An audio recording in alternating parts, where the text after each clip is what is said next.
Welcome to the rice fields, motherfucker.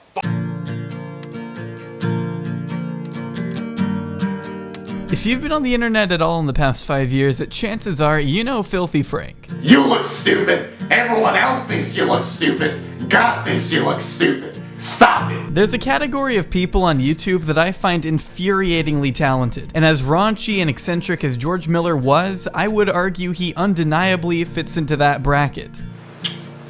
What are you, fucking gay?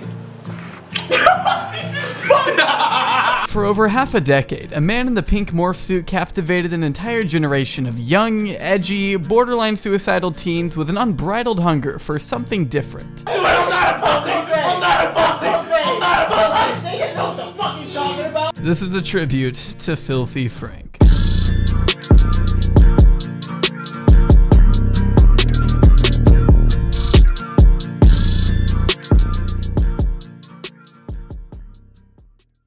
I'd like to share with you a little story.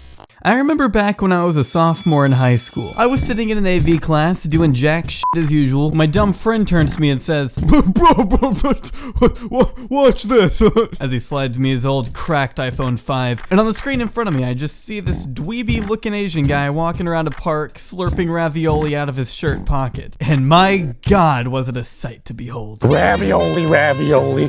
What's in the pocket only?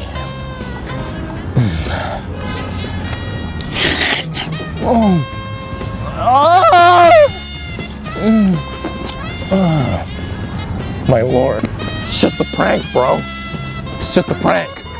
I had never heard the name Filthy Frank before, but from the moment I saw his deranged ass crawling around the pavement in search of more bits of room temperature ravioli, I was hooked. I didn't even know what it was just something about him that I found so weirdly enticing. I began to delve deeper into his content, spending hours listening to the Pink Guy album on repeat and getting wrapped up in the stupidly complex Filthy Frank lore, building up my immune system by binging the Cake trilogy.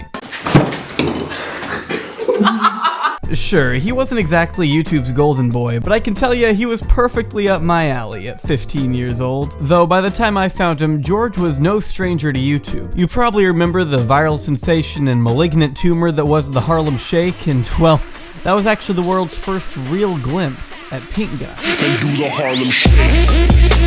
George Miller had been making videos years before any of us knew the name Filthy Frank. Hell, even before he knew it. He always had a knack for video production, with some of his earliest films being timeless classics themselves.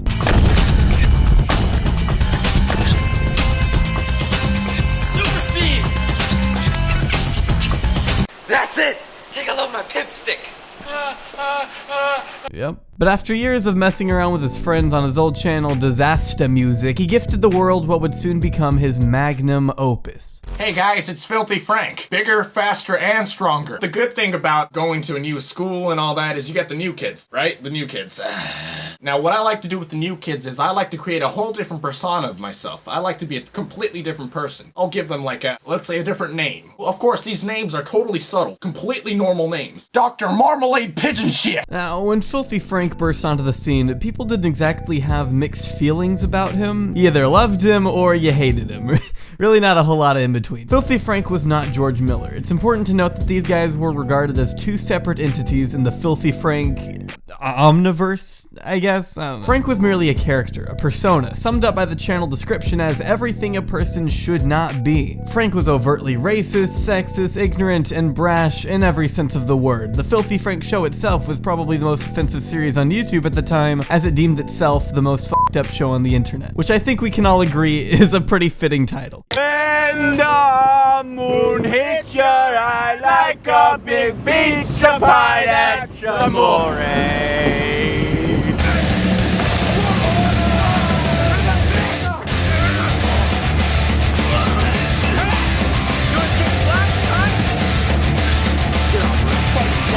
Yeah, just slightly different from the safe advertiser-friendly content YouTube is trying to promote now. Yeah. But that doesn't make it any less valuable. In fact, I might say it makes it even more valuable. Frank was the anti-YouTuber, in a way. His content was about as edgy as you could get, especially back in 2013, 2014. It was almost rare for a creator to be so intentionally derogatory back then. Most of the giant channels kept it relatively safe, playing things close to the vest to appeal to the mainstream. With, a few exceptions, of course.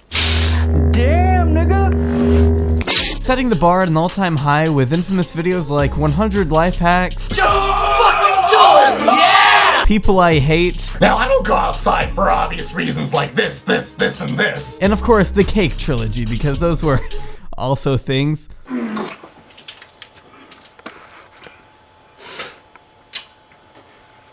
It was like watching a car crash happen in real time. It's an obvious mess and you know you probably shouldn't be watching it, but god damn, you just can't turn away. It was striking and piqued people's interest. So it was no surprise how fast his channel began to grow. Beautifully woven into the madness of his content was a delectable hint of satire that just seemed to fit perfectly. You only had to see one video to know just how inflammatory it was. You guys look like a bunch of faggots. You just got pranked, bro. Have you seen a prank, please? Have you seen a prank, please? Have you seen a prank, please? Oh, pranks! Pranks, please! Excuse me. What's your name? Mary. Nice to meet you. Fuck you. Frank loved to provoke people, and when it came to getting a rise out of them, he would do almost anything. But it's not like he just did this for no reason. He didn't do it for the clout, he didn't do it to be an asshole, and he sure didn't do it for the money. May have been doing it for the drugs he was on, but for me, it was entirely clear from the beginning that he was just trying to make him and his friends laugh. He was doing what he enjoyed at the end of the day, and for him, that was skateboarding around town with a laptop and fake glasses. Frank, throw me in the river so that I can be at peace. I understand what I have to do. I am free at last. I'm sorry. I am free. I still remember all too well the characters that made the Filthy Frank show what it was. You of course had Pink Guy, the raging lunatic who would spurg out in elevators, Salamander Man, who evidently just joined Antifa, Red Dick, Prometheus, the Dark Lord Chin Chin, Dade, Safari Man, Black Friend, Weeaboo Jones, and countless others. If I spent the rest of the video covering the lore of these characters, we'd probably be here for the next few hours. The Filthy Frank cinematic universe is so extensive, there's an entire book dedicated to it. George poured a ridiculous amount of time into the backstories and personalities of each one of these guys. He had established this entirely new world full of characters and intricate storytelling that I just thought was so cool despite how stupid it may have been. I remember keeping my post notifications on so I'd never miss out on another chapter of this hilarious ongoing tale. It was dumb, but something about it made it so easy to get hooked on. And you better believe I had the entire Pink Season album already pre-ordered the second it was announced. This next song is from an artist called Pink Guy. Love the cover, love the name. Maybe I'll love the music. Let's take a listen to Meme Machine. Meme Machine. Meme. Wow. Give me the memes. I need the memes. Inhale the memes, exhale the memes. Inject the memes into my bloodstream. There are good memes and there are bad memes. Why has God abandoned us? It was obvious from the beginning how ridiculously talented George happened to be. Just by listening to any of his Pink Guy songs, you could tell how surprisingly gifted he was. Yeah, Meme Machine is a goofy song, that's the point. It's garbage, but it's also not garbage for what it was trying to go for, if that makes any sense at all. Despite the grotesque middle school level lyrics, it's hard not to appreciate some of the subtle touches of irony and satire sprinkled around in tracks like Club Banger 3000, which is just making fun of trash songs you'd hear at a club. I'm not gonna pretend like the Pink Guy albums are on the brink of philosophical mastery, but that doesn't mean they don't contain any merit whatsoever. Anyone who's heard Joji knows the dude is genuinely skilled musically. He can sing, rap, produce, he does it all so well. He's got a gift, and for a few years he chose to spend it on this crap. Peanut butter on my balls, let the dog lick it. Peanut butter on my balls, let the dog lick it. Peanut butter on my balls, let the dog lick it. Hey dog. You wanna lick my balls? But that's also kinda great, because it wasn't a waste of time, it wasn't a waste of potential. He wanted to see how far he could push the envelope by being as obscene as humanly possible. It was his way of having fun while branching out creatively and doing something different, something he was passionate about. I found that really inspiring at the time, and I still do to this day. The Pink Guy songs are still great, if you ask me. Not only because they revive old, nostalgic memories from a few years ago, but oddly enough, they inspire me to not be afraid to exhibit an idea, no matter how crazy or unimaginable it may sound. It's weird to think that a song called Hentai or I Will Get a Vasectomy could in any way be meaningful to anybody, but for Filthy Frank, the content itself isn't quite as meaningful as what it represents, and sometimes I think that's what matters more than anything.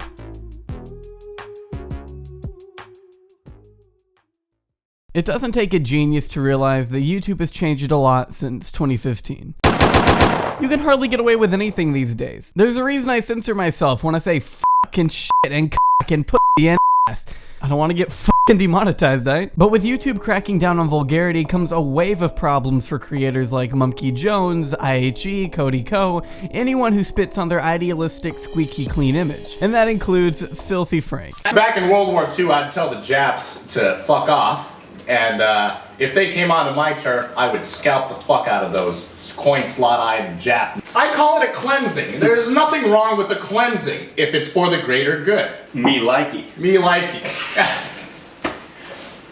Me likey. Me likey a lot. There is no way another Filthy Frank could thrive on YouTube today. I think that's what we call duh! But don't take my word for it. Listen to what some of his own friends have to say. I think George got out of the platform at the exact right time.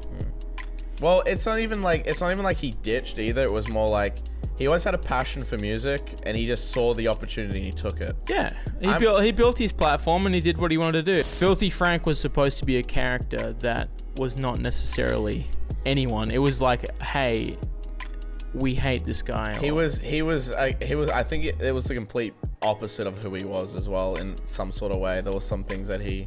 Well, I mean, yeah, there's some truth to it, but it's like it was funny. It was ironic. It was funny. There could never be another Filthy Frank. Yeah. You could never do what George did with Filthy Frank nowadays. It's not possible to be profitable. Everything is completely fucked on YouTube. That it's not only that you would get demonetized, you would probably be removed from the site. Yeah.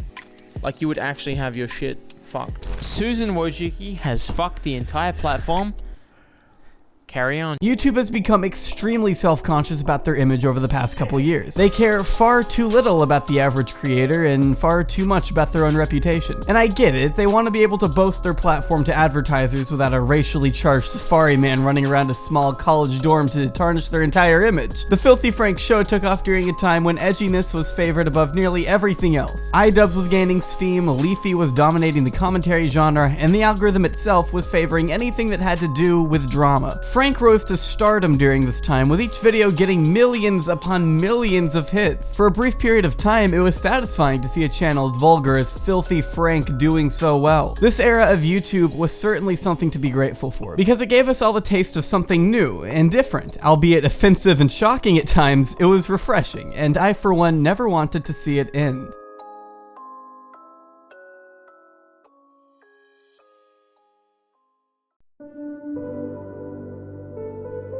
December 29th, 2017. I got a notification saying there was a new tweet from Pink Lord. I opened it and my heart just kinda sank. George had officially ended the Filthy Frank show. It wasn't really much of a shock, it wasn't any news for anybody keeping up with him. He hadn't uploaded in about 3 months anyway, and his activity had become scarce even before then. It had been clear for a while that his heart just wasn't in the channel anymore, but to see written proof that he had moved on was kinda depressing for me and so many others. It was sad knowing there would be no future Filthy Frank content. That chapter in his life and our lives had been closed for good. But that doesn't mean there isn't a silver lining to be found. As Max said earlier, George got out at the exact right time, before YouTube had a chance to take him down and pull a Mumkey Jones by destroying his livelihood. George's passion had always been music, and it is really incredible to see him succeeding in what he's always wanted to do. The art he makes now is a much more accurate reflection of the amazingly talented person he is, and I can't wait to see what else he's able to accomplish. He's truly an encouragement to me and a ton of other YouTubers I know. He promoted a new breed of content, one that goes against the grain and challenges the status quo by being insanely blunt and unapologetic. He showed us that it's not all about taking yourself seriously, and that it's actually good to not limit yourself just because you think an idea is too taboo to showcase. If it's something you enjoy, chances are it's something other people will enjoy too. He's inspired me, he gave me an unforgettable childhood,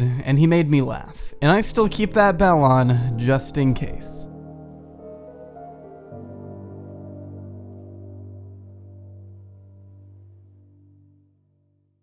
It's Filthy Frank, motherfucker. It's Filthy Frank, bitch. Let's get some pussy tonight.